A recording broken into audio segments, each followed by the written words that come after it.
Vamos lá, vamos de comentário técnico semanal e ao longo do comentário vamos descobrir se o Ibovespa tem esperança, dado os movimentos que tivemos essa semana de alta. Vamos começar aqui pelo S&P. E o S&P segue dentro daquele cenário, né, otimista, aquele cenário para cima. Tivemos cruzamento das médias e o S&P segue respondendo a isso. Mas chegamos num ponto que talvez haja aí uma inflexão, né? O S&P aqui está se aproximando da região anterior, onde ele não conseguiu chegar nos 4.300, que foi o rompimento da LTB, ele não conseguiu chegar aos 4.300, ficou aqui pelos 450. Ele chegou de novo nessa região, ele tinha uma LTA aqui que ele perdeu, está servindo como linha de tendência central e ele vem respeitando ela. Eu não ficaria surpreso se essa semana ele corrigisse depois de 5 semanas de alta. Temos uma semana de temporada de resultados importante. Ele desse alguma corrigida para, né, o desenho é esperando pivotar para passar essa região e vir aos 4.300. Pode ser que ele passe? Pode, né?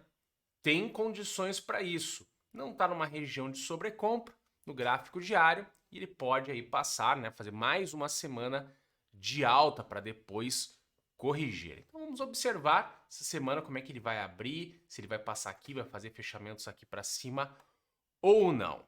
Vamos dar uma olhadinha no Nasdaq. O Nasdaq ainda tem uma distância para essa região aqui, tá? Também tem as médias cruzadas, parece que ele tem um canalzinho aqui de alta que ele fez um fechamento para fora, mas o Nasdaq no gráfico diário está com alguma divergência. E essa divergência aqui, tá? Não está isso aqui na região de sobrecompra, tá? Uma divergência com talvez um pouco menos de peso, mas já mostra algum cansaço, dado que o Nasdaq subiu mais que o S&P, né? Se recuperou porque no passado ele caiu na frente do S&P e ele vem se recuperando mais rápido. Então também não fico surpreso se, né, houver uma correção essa semana, tá, do Nasdaq para subir e chegar nessa região aqui dos 13.595.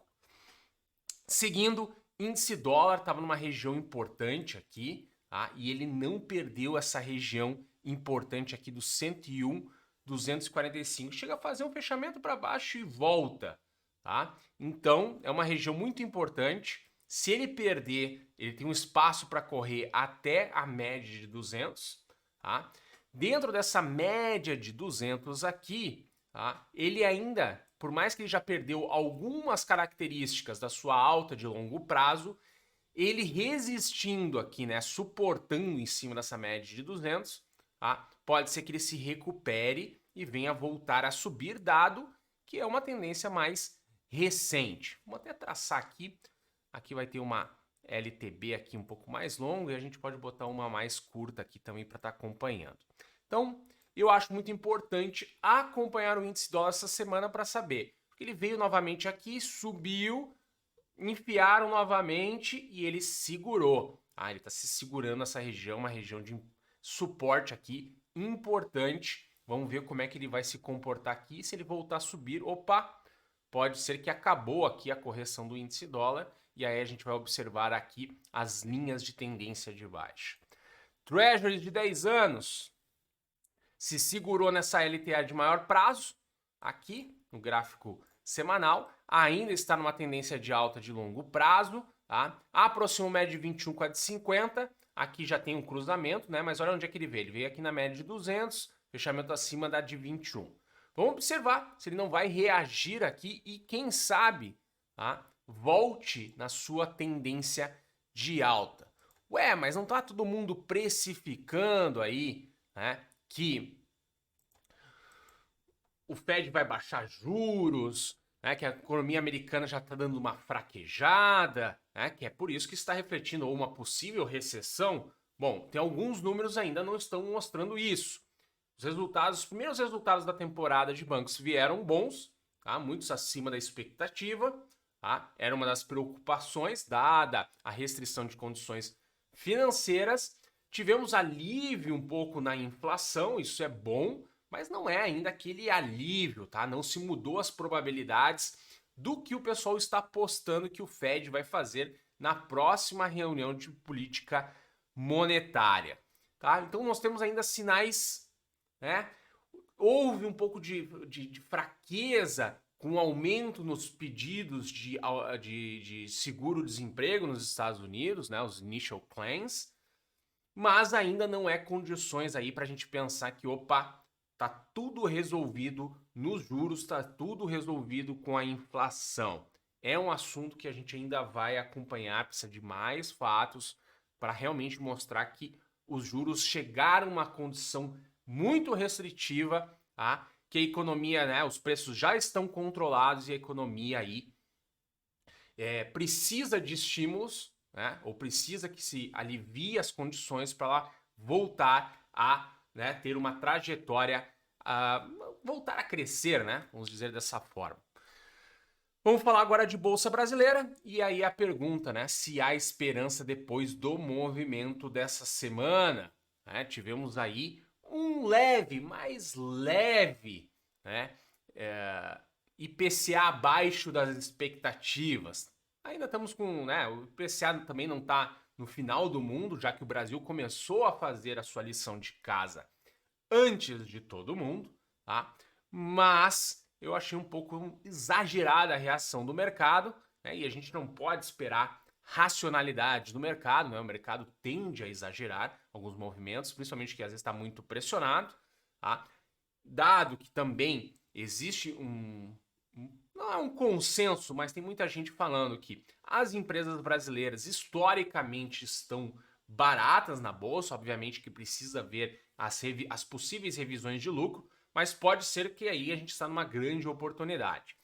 Tecnicamente, tá?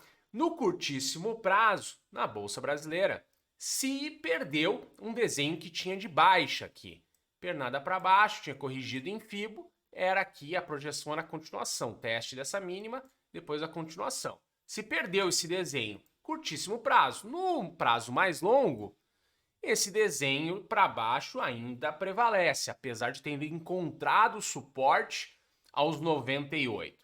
Vem aqui, tenta passar aqui a média de 50, né? Fez um fechamento abaixo e em linha com a de 200. O que eu vou estar observando bem na próxima semana? Se essa média de 21 vai cruzar essa de 50 para cima, se os preços vão ter fechamento acima da média de 200 do diário, né? Isso que é o importante. Ou se isso aqui foi só realmente, né, um repique ainda dentro da queda. Nós temos um canal aqui, não sei por que não está carregando aqui os desenhos, mas eu desenho de novo aqui. Nós temos um canal aqui, né? Ah, ó, testou o canal, né? Testou o limite superior do canal ainda no gráfico semanal. Dá para ter esperança para quem é comprado? Dá. Tá? Mas, né, essa semana aí tem que demonstrar que vale a pena, né? Que vale a pena manter essa esperança. Aqui, ó, a gente pode até fazer o seguinte. Aqui no curtíssimo prazo ele fez esse tipo de desenho, ó. Subiu, corrigiu em 38, tem projeção para cima, né? Vou deixar essa projeção aqui desenhada. Tem projeção aqui para cima, ó. Levaria ele 111 na primeira, depois no 116. Vamos ver na segunda-feira se sustenta isso. Por enquanto esse desenho está para baixo, a média de 50 está lá quase cruzando a de 200. Pode ter sido só um suporte, né? Uma resistência dos comprados, né? Em não deixar a bolsa perder essa região aqui. Importante, por quê? Logo já vem os 93 e se perder os 93 aí o buraco é muito mais embaixo. E ela está muito próxima disso aqui. O dólar tomou um lado, né? O dólar tomou um lado. Dentro do retângulo ele fez um fechamento para fora. Ele tem projeção de chegar aqui nos 4.794. Essa região do dólar é aqui, inclusive até uma LTA aqui, juntando esses fundinhos aqui de abril de 22, tá? Cruzou média de 21 com a de 50 para baixo, está sugerindo, né? Está sugerindo que pode cruzar de 21 com a de 200 para baixo e o dólar engatar em um movimento mais longo, tá? para baixo. Eu tenho dificuldades fazendo leituras por outras métricas de acreditar que o dólar vá realmente se manter em patamares baixos por um longo tempo e vai, né, quem sabe, vir a 4. Não consigo enxergar isso. Ainda o Brasil tem um diferencial de juros para os Estados Unidos muito atrativo para o capital externo. Dentro dos países emergentes, né, dado até o histórico da Bolsa, né, tem empresas atrativas aqui, pensando onde vai fazer uma alocação, e isso traz um fluxo de capital, mas tem um monte de riscos internos. Será que os Estados Unidos vai diminuir juros e o Brasil não vai conseguir diminuir? E aí realmente essa diferença de juros vai ficar ainda mais atrativo, vai se manter esses patamares? Também não acredito. O Brasil começou a fazer o trabalho antes. Se lá também conseguia controlar a inflação, a não ser que a gente comece a gastar feito doido aqui no Brasil, né, e traga um processo inflacionário que faça com que os juros se mantenham altos, e aí é até importante a gente saber o arcabouço fiscal, e justamente uma das dúvidas, né, da Bolsa Brasileira ter subido tanto, né, já que a gente não tem do arcabouço fiscal, a gente teve aí um vislumbre das regras, né, e umas regras bem esquisitas, sem grandes explicações. É para estar essa semana aí ser encaminhado, e aí vamos ver o que vai ser. Aí se realmente o Brasil vai ter um processo inflacionário, os juros vão ter que ficar mais altos, e os Estados Unidos fez o seu trabalho de casa e conseguiu controlar a inflação, aí pode ser, né? Mas aí pega o outro lado, né? Moeda inflacionária tende a perder valor e não ganhar valor, né? O real teria que se desvalorizar e o dólar subir. Enfim, tá um pouco complicado, existe um fluxo externo, né, que vem ajudando o dólar aqui para baixo. Eu acho isso aqui uma região excelente para quem, né, monta posições dentro da sua carteira de investimentos em alocação em dólar, quem faz aporte em dólar, quem investe em dólar. Eu estou achando essa região aqui excelente para isso, eu acho que é uma oportunidade. Tecnicamente ele tomou um lado, precisava confirmar isso que eu quero ver essa semana, se realmente ele vai fechar fora deste retângulo, ele pode voltar aqui para dentro, tá? E depois se ele vai cruzar a média de 21 com a de 200, né? A gente não pode também lutar contra os preços ou o que o gráfico está dizendo, mas fazendo uma leitura de tudo, fica um pouco difícil acreditar que ele é realmente um movimento que vai se perdurar por um prazo mais longo. Então eu vejo isso aqui como uma grande oportunidade. Vamos botar isso aqui. Uma grande oportunidade, aqui uma região de oportunidade para estar dolarizando parte dos seus investimentos, do seu patrimônio. Oportunidade. Tá? Pode cair mais? Sempre pode, né? O mercado é soberano. Tá? Mas tudo que a gente fica lendo, vamos ver. Vamos falar um pouquinho de commodities. E aí, né, temos o Beacon aqui que rompeu uma LTB, tá? E a gente tem que ficar atento com o Beacon. Tem algumas coisas aqui, a gente pode considerar talvez, né, essa sombra aqui, se eu considerar essa sombra, deixa eu pegar aqui, dessa forma fica mais longe, tá? Não gosto tanto. Talvez pegar essa aqui, ó, rompe também, ó, tá? Isso não é um sinal bom, tá? Bom, até para o Brasil é bom esse sinal, dado que a gente depende de exportação, mas para a inflação isso não é bom e esse é o problema que está hoje, né? Os juros estão nos patamares que estão por causa da inflação. E aí, commodities se acelerando de novo, commodities pressiona. E aí nós temos aqui o petróleo, que é a tese, né? Uma das teses aí, o petróleo subir, ele vem se mantendo acima da média de 21, ele confirmou. Precisa vencer a de 200, a gente precisa observar isso essa semana, mas uma correção essa semana, até quem sabe pensando em fechar esse gap, também não é algo ruim para o petróleo. Tá? E o petróleo pode fazer um movimento de alta de longo prazo. Dado que ele já estava, né?